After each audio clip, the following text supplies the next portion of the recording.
ایک بادشاہ تھا. بادشاہ جو ہوتے تھے ان کے اپنے اپنے مزاج ہوتے تھے.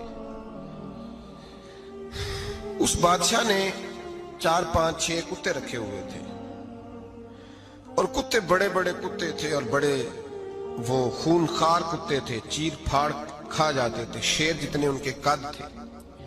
بادشاہ تھوڑا سا کسی آدمی سے ناراض ہوتا نا تو ایک بہت بڑے پنجرے کے اندر ایک بہت بڑا سلاخوں کا گھر اس نے بنایا ہوا تھا, اس میں کتے ہوتے تھے اور کتے کو جب باندھ کے رکھا جاتا ہے تو زیادہ زہریلا ہو جاتا ہے, وہ زیادہ اس کے اندر کرواہٹ آتی ہے, زیادہ کاٹتا ہے. اس نے قید کیے ہوئے تھے. کتے تو بڑے زہریلے تھے. جس آدمی سے بادشاہ تھوڑا سا ناراض ہوتا نا تو وہ کتے کے آگے اس آدمی کو ڈالتا, کتے اس کو چیر پھاڑ کے کھا جاتے. یہ سزا تھی, لوگوں کو پتا تھا. بادشاہ کے وزیر نے بڑی خدمت کی بادشاہ کی, 35 سال تک نوکری کی.